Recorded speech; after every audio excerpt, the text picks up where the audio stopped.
Hey, what's up guys and welcome back to Anime King. And today I'm going to be giving you part 23 of What If Naruto was born in the Uzumaki clan. Remember to get this one to 200 likes as usual, share this to all of your friends on your social media platform. And also go ahead and check out the brand new episode of What If Naruto was pushed to his limits over on Anime King 2. And enjoyed that guys. And also, I posted a new episode of What If Naruto was Yasusuke King, so go ahead and enjoy it as well guys. And remember, if you're new and this is the first time you hear my voice, and you enjoy the videos on both Anime King and Anime King 2, go ahead and click that red subscribe button and become a part of the Anime King family. And thank you for all for your help and support. Remember to comment down below and tell me if you're new, I'll be replying talking back to all of you. So yeah, without further ado, what do you say we begin this new episode? Begin the intro.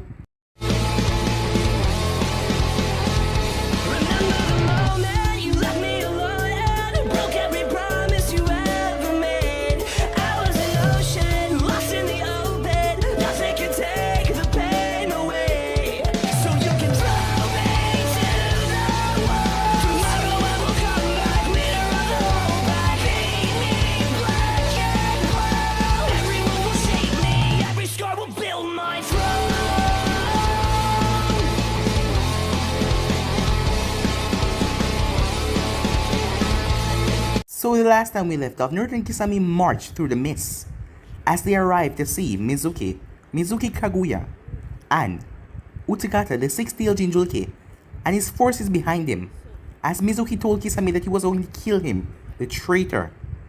As the battle began, as Naruto let out black chains that stabbed into Utakata, but Mizuki used his bones to break them as he told Utakata to go and crush the army, as me and the others are over there.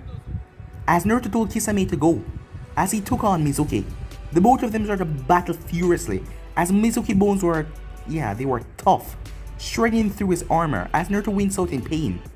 But Naruto was still a dangerous man and not one to be underestimated. As he attacked Mizuki with so much ferocity, Mizuki could barely keep up.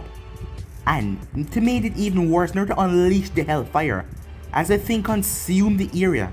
Mizuki tried his best, but he still was no match, as Naruto cut him down and trapped him in a ball of pure black chains as he carried off Mizuki. As he arrived at the battlefield, as the Mizukage's forces were being crushed by Mei and the rebellions, and Kisame, who now had Samehata. Arriving there, all of them came to a stop as they saw Mizuki crying out for pain, as he was in pain and agony, as Naruto was literally boiling the man alive. As Utakata took his eyes off the battle, as Kisame dashed forward as he struck off Utakata's head with Samehata, ending the Jinchuriki's life. As me and the others watched as Naruto laughed madly, as he was now happy that he got rid of one of the others that burned his stand to the ground. It was then that Konan came to him with tears in her eyes, as Naruto knew that something was wrong, and she had a letter as he tweeted from her. An echoing scream could be heard when he read that Nagato was dead.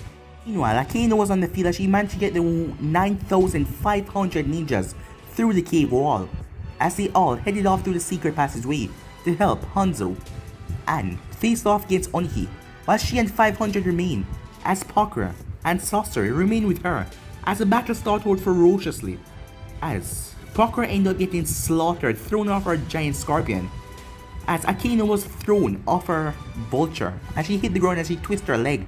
But Sasori came in and saved her, as the group was closing in on them with Shikaku leading the charge. It was then they heard a howl, as they turned to see Wolf howling in the air. As Naruto was on his back, as everyone was shocked, as Naruto was coming with 15,000 soldiers.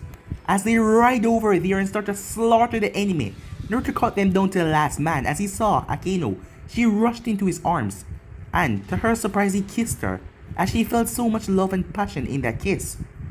As hearing that Nagato died broke him, but to see her here alive, it made him feel happy. But it didn't last long though, as the battle came to an end, as Naruto realized that Nagato was actually dead. His friend that he grew up with was dead. His younger brother was dead, his father was dead. What was the point of doing all of this if everyone was going to die? As he then went to his chambers, For a long time he stayed in there, not coming out, as Kisame was guarding it from anyone stepping inside. Kisame then gave Naruto the news that they found Jiraiya as Naruto stepped outside ready to kill him, but Kisame told him that Jiraiya retreated, and Jiraiya did not fight with the Konoha ninjas when he found out what they did, as just because of that Naruto was going to listen to him. But Akeno then rushed over. She saw something on Jiraiya's back, as Yaiko was with him along with the Mizukage as well, as it was Nagato, as he was in a bruised state, but he was alive. As Naruto rushed over and the three of them started to hold each other and cry, happy to see each other. As Jiraiya then had a flashback to when he found Nagato, as Nagato was barely alive but he treated the boy's wounds after talking to him. And he couldn't believe in Naruto, but he saw the look in Nagato's eyes. He could believe in his boy, Nagato Uzumaki. He would believe in him because this boy truly wanted peace. Even through all of the bloodshed and chaos, the boy still wanted peace for everyone. And that was something Jiraiya could respect. So yeah guys, that was basically where we left off. You guys can switch across the place and check it out for yourself. So, let's begin this new episode. The Land of Fire. Orochimaru hated meetings, especially if they had something to do with politics. And that hasn't changed since he became Hokage. Seeing foolish and weak man scream back and front was tiresome, and in this case, the daimyo and his high council were the foolish and weak mans. He wondered if he should just get rid of the useless lot of them. It wouldn't even take any effort at all. But unfortunately, people of his nation loved the daimyo under who they had prospered. If he got rid of him now, he would face a rebellion. Maybe after the war was won, he could get rid of him and rule a vast nation and carry on his pursuit for unlimited knowledge freely. Will you snap out of your merry world, Hokage? Your books won't save us now. Know that the bastard king has butchered our army. Yell, a senior advisor. Orochimaru didn't even remember his name. How could Shikaku Nara be defeated? Wasn't he a genius commander? Scream another. Where is Jiraiya? Has he too deserted us? Orochimaru grew tired of the useless fear-mongering. This man had gained and controlled power for too long, and now they were afraid to lose it. The fact that Naruto Uzumaki didn't even spare a single Konoha soldier had made these men on edge and nervous and scared like cowards. But Orochimaru was also surprised, down to the last man, down to the last child. But the thought of Jiraiya leaving their side, no, he was loyal through and through. Tsunade was a moron driven by emotions, which made her defect in the first place. But Jiraiya, as Orochimaru frowned as he wondered what Jiraiya was up to. But Orochimaru was concerned, even if these fools didn't believe it. His army was gone, and if not for the Hidden Stone occupying their full attention, he was sure that the Union would be right at their doorsteps. Orochimaru knew that he would not receive a single ounce of mercy from Naruto, especially what happened at Castle Storm. His only chance was to kill the boy. If that could be accomplished, things could turn in his favor. But Naruto had an army, while Orochimaru did not. For the moment though. As he looked over at the daimyo just nodded at him, as he dismissed all of the advisors, despite their protests and their grumbling, leaving the two of them behind. Tell me, you have a plan, the daimyo said. I do. We cannot have your rule be challenged in any matter. Apart from the Earth daimyo, the rest had been removed from power. They have all been killed along with their entire families and their branch families. I trusted Jiren and gave him the largest army that we could muster, and know that army is dead. If the Union prevails, then forget about having any dominance over the elemental nations, said the daimyo. I understand, said Orochimaru. Our economy has suffered greatly from war. If Shikaku was still alive, I would have him be punished for flooding so many of our town and killing so many of our people. So get me a victory or consider yourself replaced. Orochimaru blinked at the show of confidence and power from the old fool. But then again, he was desperate, making him even more foolish than ever. He would have to make this fool pay in the future, but for now he had the resource and power that he needed. Contrary to what people believed, the war was not over in a long shot. There were still factions, and many shinobis across the elemental nations who didn't believe in this union. And after weeks of negotiations, Orochimaru united them all together. Granted, there were just about 15,000 of them, but it will be enough for what Orochimaru had in mind. Naruto was still stuck on the stone front. Despite Oniki having this army rally against him, he still had his 20,000 united. If Orochimaru's strategy was correct, then the old man would retreat behind the mountain and adapt a strategical and defensive strategy. He knew this nation, and no matter how strong Naruto was, conquering the Hidden Stone was going to be tough. But Orochimaru wanted to engage Hidden Stone fully before making his move. 1,000 civilians for what? Asked Daimyo. After hearing what Orochimaru just said, you already have an army of 15,000 rebels. Don't kill him. Don't kill him. Don't kill him, Orochimaru said over and over in his mind. If you want your dynasty to continue ruling, then I suggest you give me what I want. Or face Naruto's sword when he arrives, because without those resources and those men, we all will be dead. Will it truly help, Daimyo asks. Yes. Naruto Uzumaki currently leads the strongest army in the elemental nation's history. I will lead an army that will not only establish and crush the brat, but it will also show Konoha dominance to the end of time, Orochimaru said with a smile. As the fun was just about to begin. Meanwhile, at the Hidden Stone camp, Oniki stood in his own tent thinking that everything had happened these past 2 years. His quest to help destroy Uzu had placed him in this madness. Now, Uzumaki has raised an army that threatened his very nation and himself. His hope was high when Nagato fell and Naruto's death reached him. When he heard about those two demise, he was going to crush the Hidden Rain and the Sand. But again, despair struck him when the 9,000 soldiers that had survived the Konoha raid reached him. It was impossible for a man to travel so fast, but yet the Union had done the impossible. And then the White Wolf returned, and he slaughtered the Konoha army to the last man. Oniki shivered as he could just only imagine that man coming on the battlefield with the rest of his army. As he stood, the Union forces were over Oniki's army. He had already lost Han, his 5-tailed Jinchuriki, to the Kazekage, but the Sand Jinchuriki had been killed. He was happy that Han managed to kill the Sand Jinchuriki before being slayed by the Kazekage. That left Oniki with only one remaining Jinchuriki and a scared army. Their retreat back to the Hidden Stone was cut off by a boy named Daibatsu, controlling a 5,000 strong northern army. To make matters worse, Lord Irima arrived yesterday with the rest of the northern forces to completely shut down Oniki's retreat. To his front was a large Union army under Hanzo and the Kazekage command. He could not let Naruto come here, or he will surely get defeated. The Earth Daimyo has already requested his aid, as this boy Daibatsu forces were burning the cities and crushing and going straight towards the Daimyo's palace, as this man was the one that provided Oniki with so many soldiers and aids and whatever he needed, and now he was completely vulnerable, as Oniki couldn't do anything right now to help.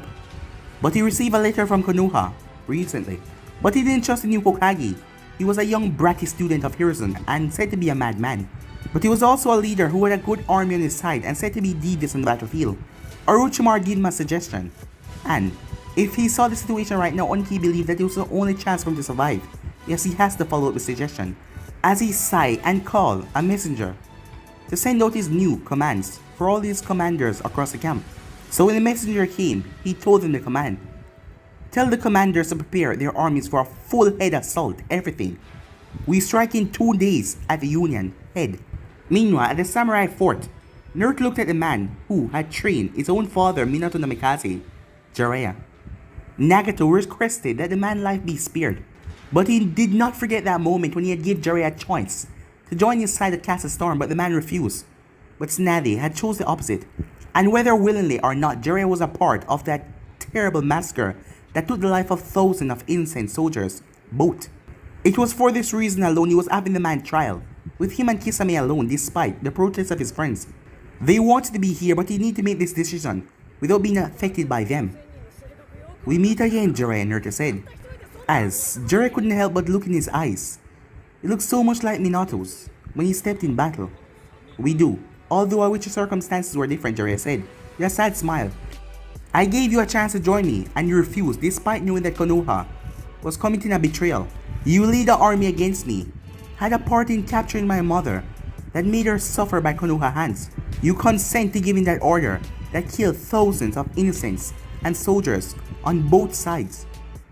How do you plead, Naruto asked. Guilty, said Jiraiya. As Naruto looked into the man's eyes, he could see there was a lot of remorse and pain in those eyes. Naruto sighed, yet you saved Nagato's life, and for that I owe you. Jiraiya blinked in surprise. As Kisame watches, it took Jiraiya a few moments to regain himself. You don't owe me anything, he said. I saved Nagato because I believe that he will be the savior that will bring peace to this world. The savior that I always dreamed of. Naruto was shocked. How could they who were bitter enemies see something together? Naruto will always know that Nagato was a future leader of the Union. His friend was no great war leader, but a master of politics and player at future negotiations. A skill that Nagato displayed by rallying the smaller villages, including the Sun as well.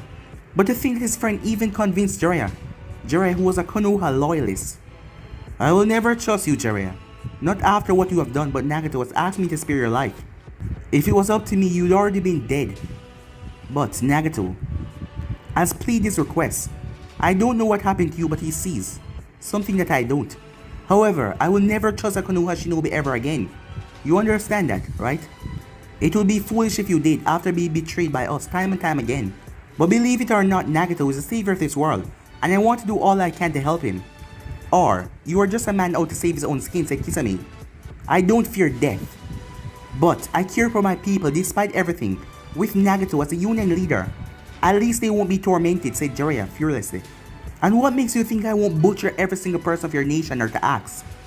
But Jiraiya simply smiled. I couldn't see it before, but I do now. You're your father's son, just like Obito was. You may kill all the soldiers and fighters, but you will not harm the innocent civilians. Your honor will never allow you to do something like that. Naruto's eyebrow twitched. Jiraiya didn't know how wrong he was. He was lucky that he saved Nagato, because Naruto was planning to kill every single one, even the civilians. But now Nagato was back. It showed Naruto that despite their atrocities, there were still good people in that nation. Konoha will not exist after this war. Be sure of that. But the South is too resourceful to be simply burned down. If Nagato agreed, then I'll give him the South to rule over, while I control the North. Our friend Yaiko might someday marry the Mizukage, making the East a key of the Union. As for the West, when Oniki falls, I intend to give the Hidden Rain and the Sand, and the other smaller villages a part of the Stone Territory, in accordance to their contribution to this war. I already plan on marrying Konan, who's like a daughter to Hanzo, to make the alliance even stronger. As for the rest, I'll think of something to appease them, making the Union even stronger, Naruto said. To think that he has inherited his father's intelligence in this way, Jiraiya thought to himself. If his plan worked, then peace might arrive across the elemental nations. The question is, where will you be, Jiraiya? Naruto asked. I am no leader and couldn't protect my people. But given a chance, I want to do that with duty and properly this time. If you truly intend for Nagato to serve, then I would like to serve him, said Jiraiya, as he knelt before the king. I don't trust you, Naruto warned. Then I will allow Nagato to place a binding seal on me for insurance. You have heard about the Hyuga Cage Bird seal, and Nagato is excellent at Fuinjutsu. I intend to honor my oath and serve your friend, but for your comfort, I'll take this restraint upon myself only to be removed in death, and naturally, in battle. Please believe in me one last time, Naruto Uzumaki, Jiraiya said as he bowed. As Kisame watched, but a cold look was in her eyes. I will let Nagato make that decision. But he refused, then you will be executed for your crimes. Because that is all that I see fit. And remember, the North will always remember, he said, as he started to walk off along with Kisame. As the guards then came back to bring Jiraiya back to his holding cell until further information. As Naruto had made everything clear, if a hair on Nagato's head had been harmed, Naruto would march straight over to the south and butcher Jiraiya down to his last people. As he still didn't trust Jiraiya, even if he wanted to work for Nagato. Time skip, it was currently night time, as Akino found herself going towards Nagato's resting room. He was injured, despite his Uzumaki genes. He had to stay off his feet for at least 2 weeks. But oddly enough, she wondered if she was searching for Naruto, as he would be by Nagato's side. And she has also seen something in close proximity between him and Konan, and she heard the rumors that were going on between the man, that those two were intimate. There was a time hearing something like that would have made her bloody mad. But after the past 2 years, she realized there was a side of Naruto that she would not understand, but Konan could. And she also knew there's another side that wouldn't mind that she bugged him, and he would laugh at her jokes. A Naruto that wanted to be cared for. Yes, that is the one that she loved. But she wanted to see Nagato as well to make sure he was okay. He has been through so much, and she wanted to make sure that this would never happen again. As she went inside, she smiled as she saw Nagato sleeping on the bed, with Naruto right beside him in a chair. She saw the look on Naruto's face. He was still feeling guilt and regret. He might have his shortcomings, but he always cared about people that were close to his heart no matter what. As he turned, as the both of them looked at each other, as there was a silence that washed over the air. "So, King, huh? Quite a promotion," she joked, earning a smile from him, as the tension was eased, while Conan was just straight out and flat. Akane would always make jokes, always made him smile. "I didn't want it, but she cut him off. It suits you. I saw the way the soldiers look at you. They admire you. They rallied behind you and fought without hesitation against the largest army the world has ever seen. I thought I was going to die, but you couldn't imagine my relief and pride when I saw you coming back with the army. I understand now, without that allied army, we would have lost. Your decision to go to Kira saved this war and all of us. But I couldn't save everyone. I almost got Nagato killed." She placed a hand on his shoulder. "It's war and nothing can be certain. All we can do is do our best and hope for the best. The lives that were lost are rested on me and Nagato as well. Please don't burden yourself more than you already have," she said gently. "There's another guilt I carry." One look in his eyes, she could see all those rumors are true. "You love her, don't you?" He couldn't look at her eyes, too afraid to see that broken look. She had loved him for as far as he could remember, but his heart had fallen for another first. How could he do that to her? She grabbed his chin as she made him look back up, but she was smiling. "It's okay. All I ever wanted was for you to be happy. And I see that you're happy with her. I love you too, Akeno." Her breath stopped hearing him say those magic words that she had waited for so long. "But you love her more," Akeno said. "You don't understand," he said. She was taking this all the wrong way, comparing herself to Conan. They were two different people, each a part of his heart that he could not live without. So he told her everything that happened at the Castle Storm campaign, everything, who Akeno's true father was, and that he had offered her hand to him. As she started to cry, she exploded in rage. "How dare that bastard! My entire life!" But he grabbed onto her tight, holding her tight even though she was fighting back, as he held her and told her all about Arima and the choice that he had to make because of his father. How the man regretted not being a part of her life, yet he did nothing to cool her anger. "Then who were the people who raised me?" asked Akeno. "Arima, distant cousins. They had no children and they were more than happy to raise you. Akeno, he made a mistake, but unlike my parents, he didn't leave you alone. In this dark world, he did all he could for you. Despite the situation, I know how you must be feeling right now. But Arima, he's a loyal and good man," Naruto said. "I have already banned the custom of bastard, and now Arima wants you to inherit everything that he has. Just meet him and then make a decision, please. You may still have a father, no matter how much you hate him," Naruto said. "Were you able to forgive your own father for doing the same thing to you?" she asked. Her head was spinning with the revelations. "Not at first, but with time I understood, and he was family, no matter how much I denied. Cherish them while you can. Take it from someone who has lost a father and little brother." She was surprised. There was a time that Naruto loaded Obito for having what he couldn't, but now all she saw was sadness in his eyes as he talked about his little brother. "He died, saving my mother," said Naruto, seeing the look that she was giving him. As when she calmed down, he explained his plan for him, her and Conan, that it would be either the two of them or none at all. "You can't do that." When she heard that last part, "that will kill you. Despite who you are, you cannot survive all alone by yourself with a broken heart. I am wrong for even proposing this, but I just can't choose," he said. "I love the both of you. You can't force me to share you," she said. "I don't know if I can share your love with someone else," she whispered, as he smiled sadly. "And I won't force you either," he said. "You're free to make your choice, as I would mine. Conan has already agreed to this proposal, and it would be good, not just for the North, but for our clan and the alliance between the Hidden Rain. But it will always be your decision to make, and I will respect your decision no matter what." She gave him a harsh glare. "You're not giving me a choice here. If I don't go along with this, then you don't do it at all, and then you'll be all alone. You're not really giving me a choice here," she said. You will suffer. She wanted to slap him, she wanted to punch him to make him understand what he was asking of her. But she has fallen too far for him to even think of hurting him in any matter. Damn him. I never knew you could be this selfish, she said. Her words felt like a blade that tear through his heart, but he took it all in. As she went quiet, she then moved forward and hugged him. I love you too, Naruto, she said. Despite all your shortcomings, everything, I still love you. If one good thing that came out of this war was the real you that emerged from the shadows, you're a good man and a fine leader, but please understand this is just too much for me to accept right now.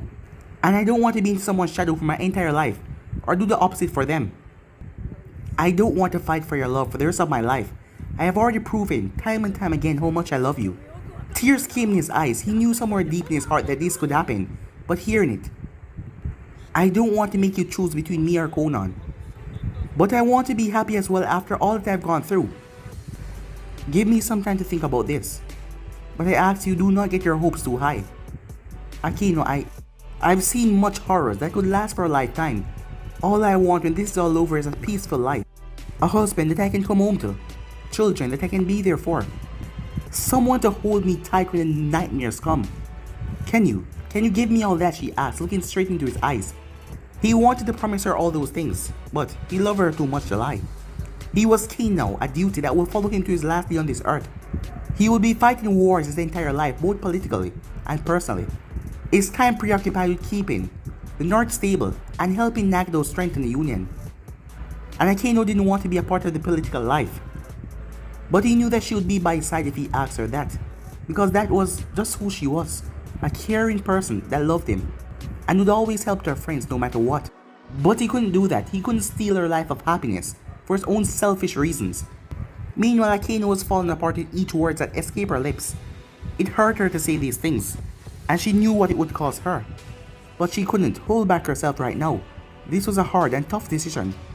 As she then kissed him, pouring out all of her passion and love. As she broke the kiss, choose the one you cannot survive without. As she walked out of the room, leaving him alone. As Naruto couldn't help but just slump down. Because at that moment, Naruto Uzumaki, Lord Fourth, King of the North, conquers and bringer of victory, experienced the worst defeat of his entire life. Time skip, Yaiko was with Kojo and Ao, as he then saw people moving as he saw Naruto with Kisame, dressed in his full battle gear. What's happening, Yaiko asks. I received words a moment ago from my Zetsu spies from the Stone Army camp that Onhi is planning on attacking the Hidden Rain at dawn tomorrow with his entire force. Then I'm coming to, said Yaiko furiously. He had to be there. The Hidden Rain was his home, and he had to be there to help. You think I was gonna let you stay? Asked Naruto, as Yaiko chuckled, as Konan was there as well, a smile on her face, as many paper birds came down. As the 24 northern soldiers went on their paper bird, that left Konan alone with Naruto.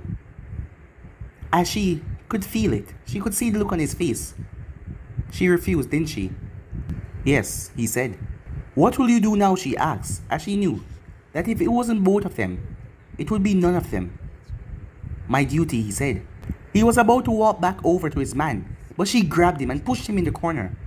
Answer me, she said, as she looked at him with anger in her eyes. I don't know, he said. She was about to turn and walk away. This uncertainty, the difficulty that he was putting her through. She loved him so much, but he was just unsure, uncertain about everything. She was about to move, but he grabbed her hand. I don't know what I'm gonna do, but I'm sure I cannot live without you, he said. And her? Asked Konan. His eyes turned cold. That surprised her. She made her choice, and I'll respect it. But I'm not going to suffer for the rest of my life just because of her, he said. But I need your help, he said softly. You're going back on what you said, she asked. He stood there for a few seconds. Yes, he said. As he thought that she was going to scold him or even slap him or something, but she raised her hand and placed on his cheek. Then you are mine now, just like I am yours. Now and always, she said. I promised, he said, as he kissed her, as she kissed him back. A part of Konan was happy that she didn't have the sheer's affection. She would have not hesitated, even if Akeno had agreed. because she loved him that much. With him, she didn't have to pretend she could be herself, but now she had him all to herself. She was happy. Conan knew that part of his heart would always belong to Akeno, and nothing she could do could change that. But there was another part of his heart that could not live without her. If that was not the case, then he wouldn't be here breaking his own condition and being selfish once in his life for himself. And she loved him for it because he was hers. "Let us save your homeland, my angel," he said. Moments later, Akeno watched as he left, as she was on the balcony of her room. He left with the forces. She wanted to run to him and go back on her words. But she didn't have much faith that all three of them could make such a unique relationship work, as she was worried about the bitterness developing in anyone's hearts over the years. So maybe it was better for him to hate her now and not like her anymore. So she didn't have to hurt him anymore or get herself hurt as well. She then felt something as she turned, as she saw papers coming together. It was a clone of Conan, seeing that the real one had gone to the hidden rain with him. Akeno decided to stay back to not further hurt Naruto or make him angry, especially when he was heading for another battle. She wanted to make sure that his head was in it and not get himself harmed. "What do you want?" asked Akeno. She and Conan had become good friends ever since their mission, when they infiltrate the hidden stone, but she felt angry right now and bitter, as Conan just stood there unfazed. "Is that your final choice?" Conan asked. Akeno narrowed her eyes. There was not even a trace of emotions on her face, as it was the same face that Naruto used most of the time. The both of them really fit for each other. There was a unique strength and grace within her, and she was ready to make a tough decision. Eliminate an entire northern city by her hands, with civilians and children, just to make sure that he was okay. "Why are you here?" asked Akeno tiredly, not in the mood for games. "I am here for both of you, but more for his sake, I guess," said Conan. "What do you really want?" asked Akeno. "I want him to be truly happy, and a large part of that happiness is depending on you." "And you think I don't want that?" Akeno asked, as she took an aggressive step. But Conan didn't even blink twice. "No," Conan said. Akeno was pissed. "Listen to me, Akeno," said Conan. "You're a friend of mine, whether you believe it or not, and perhaps in some ways you know him better than me. So tell me, what kind of future you're subjecting yourself with him and Nagato by your decision?" As Akeno didn't expect this, what did it even mean? Her, Nagato, and Naruto were the best of friends. Her choice wouldn't affect so much. Maybe between her and Naruto, but not Nagato. But she realized the three of them, the Golden Trio, had been through hell and back in these past 2 years. But a lot have changed. Despite everything, some bitterness will still be in Nagato's heart over Naruto's decision in the war. Naruto was a warrior and commander, but he would need Nagato to control the Union and keep it still.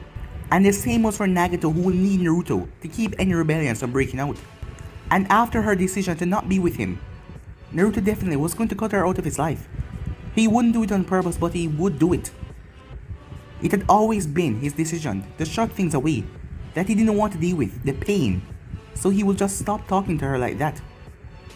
In worst case, he wouldn't even acknowledge her anymore, and as much as he would hurt her and anger her, Nagato would be furious.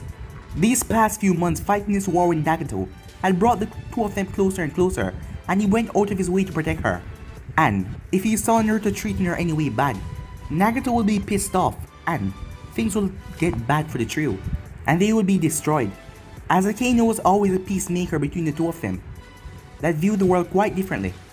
Naruto is an idiot and an absolute brick when it comes to emotional situations, but he loves you more than he will ever love me.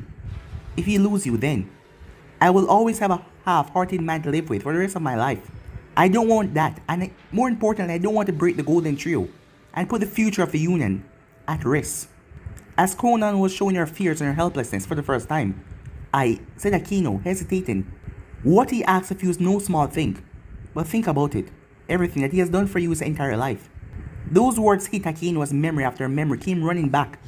Those childhood days when Naruto accompanied her everywhere, despite his loner nature, giving her birthday gifts even if it was awkward, and they were awkward as well, as he was always watching her back on every single mission. The day when Uzo fell, it was he that dragged her away from the burning village, where all she wanted to do was fight and die. He came back for her, risking his entire life against Orochimaru and Konoha. Kisame attacked that would have taken her life. He jumped in the way and got his eye sliced. Everything. She remembered him taking all the burden, getting them to stay in the rain. He put everything on himself just to make sure that they were all happy. And especially her. Him returning that entire army and saving her life. As tears were now streaming down her cheeks. As she was now feeling broken as she looked at the clone. He has loved you all along, and he didn't even realize that first. Because he was broken back then. And he will continue to do so even if he shuts you out. I know he will never love me as passionate as he loves you. But what I share with him is something that you won't understand. And know this. I love him more than anything in this world, and there isn't anything I won't do for him, said Konan. As the Konan clone started to disappear. And that is my love for him, she said. Is your love even capable of matching that? Time skip dawn. They were surprised when they got there as Konan looked down as she heard battle already going on. Were they misled? Or did the old man Unki decide to start the war early? As Konan knew that with the stone future at jeopardy, if they fail, the stone warriors would fight with a ferocity that he had never seen before. As she looked at Yaiko, who had the same look on his face. Kisame didn't really care because the only person he was worried about was Naruto. And Naruto, he did not even show a single emotion on his face. Despite everything that's happened between him and Akino, as Naruto looked across the battlefield, his forces, the United forces, were being butchered by a fierce monkey that led the stone ninja across the battlefield. As Jinchuriki transformed into full beast mode, the monster smashed its fist into hundreds of Union soldiers as they were sent sailing by the powerful force. Off in distance, he saw explosion as he felt 3 massive Kage level chakra. That could be where the Kazekage, Hanzo, and Oniki was. But he needed to secure the battlefield because if they died pointlessly at the hands of the Biju, it would just be a waste. As he put on his ghoulish mask, it was strong enough to save him from any weapon towards his face and also save him from that poisonous air that the Biju was releasing from his mouth. As Naruto put on his cloak that Harima gave him, Yondaime, Lord Fort was on the back as he grabbed the 3-pronged kunai. As Konan noticed his gaze on the fierce Biju. You're going to fight that? She asked. Facing Kages and armies were one thing, but facing a full-fledged Biju was another. I'm going to kill that, he promised. As he turned, as he saw the determined power radiating off him in waves of determination. Get our forces to retreat 2 kilometers back and reform their lines. Get all of the Uzumakis to form a strong barrier. When I give this signal, they will attack. Yaiko, Konan, any questions, he asked. Both of them shook their heads in the negative as they descended down. Kisame was serious as he looked over. You have a plan, he asked. As he saw the beast was forming a ball of energy. Try to keep up. As he sailed the 3-pronged kunai as they multiplied into hundreds.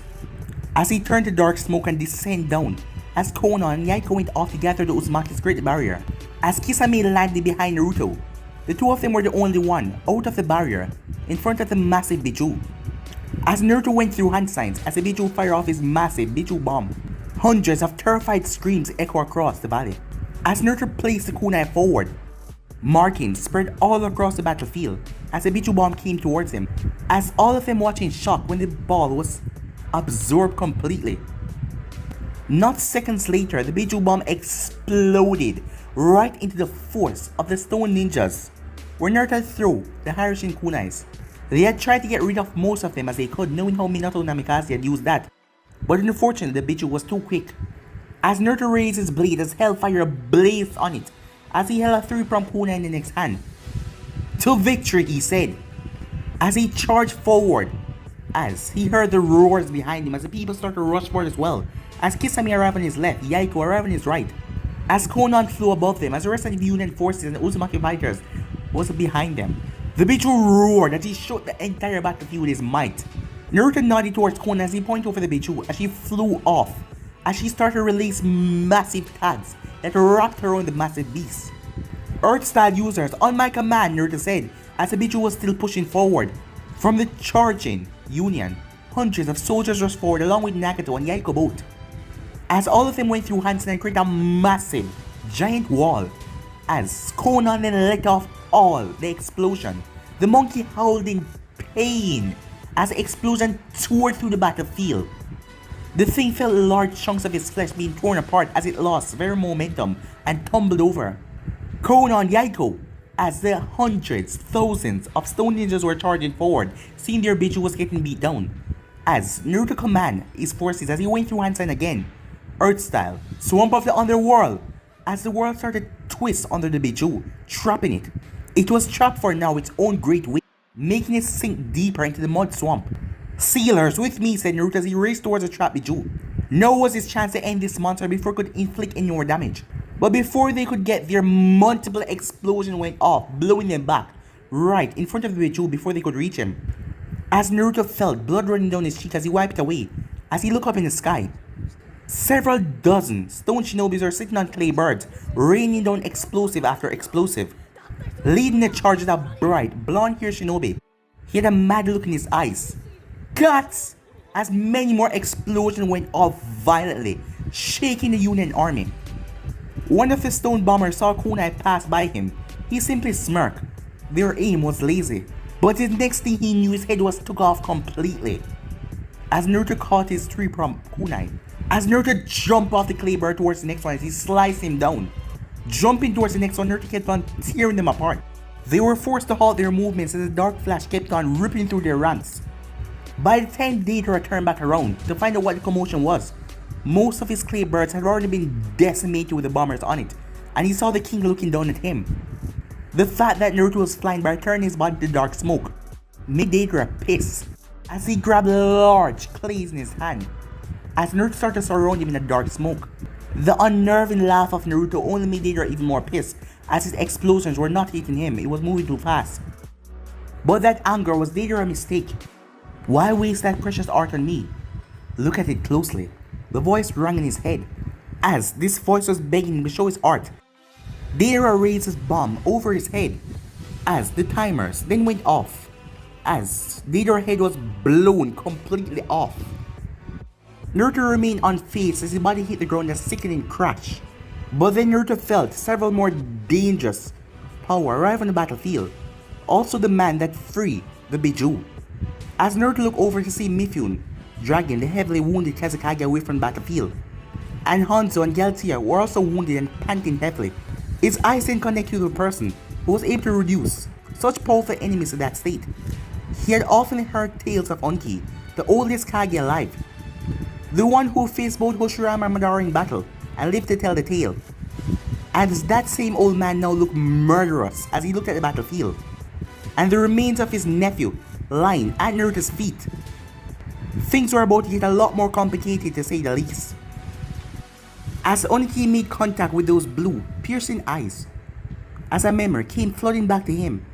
2 years ago, Anki watched at the burning village the screams of dying man and woman.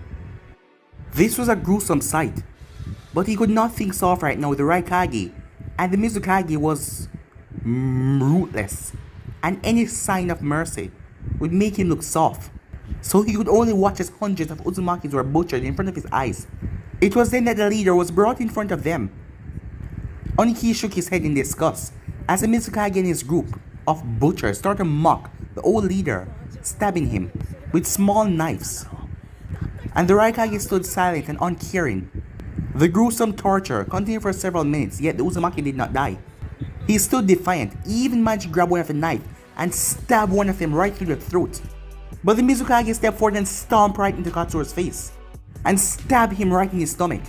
Anki then stepped forward as the Mizukage was happy that someone else was about to join in. But Anki then walked over as he kneeled, as he pulled a kunai. Rest, he said. As, despite knowing that Anki was going to give him a better death than all these ones that were full of torture, he whispered, the Uzumakis will never forget. Despite the burning village and the death of his army, this man still had a lot to say. Your village is already destroyed. This is over. I have made many mistakes, said Katsuro, but I have saved the best of my people. And I promise you, he will never forget. You will see those eyes looking at you. When you see him, you will know. Remember my words, said Katsuro. As Anki stabbed the man and killed him, give him a merciful death, and what the other Mizukage troops would give him. End of the flashback. Those words are now clear as crystal as he looked into those eyes. As he saw the armies rallying behind a young boy, not a veteran like Hanzo. No, that was no boy anymore. He was a king. Those eyes, just like Katsuro promised. Madara power he had. Hoshirama's heart. This boy, Naruto Uzumaki, he was a man of honor. It was time to test that belief. Let us not have our armies butcher each other anymore. Fight with me one-on-one. I am willing to fight for my man. Are you willing to do the same? Oniki challenged, but all he received was a wicked smile. I will fight and kill you, Tsuchikage, but I will not even spare a single one of your soldiers after what they did to my people. They have disgraced themselves by murdering innocents of my clan and raping women. They will all die here no matter what. What I can promise you, despite their crimes, your families won't be killed. Oniki clenched his fist because the boy didn't go for it, and he also made the ninjas behind him rally. I, the king of the north, Naruto Uzumaki, sentence you to death, along with all of your soldiers, Naruto said. A pity, Oniki said. Despite everything, he will not fall here. It is you that shall die here, boy, said Oniki. As they dashed forward. But guys, to be in this episode right here, remember to go ahead and check out What If Naruto's Otsutsuki King and enjoy that, guys. And I also posted What If Naruto Push Himself to His Limit, so go ahead and enjoy it as well. But for now, I'm out of here. See you guys soon. Peace.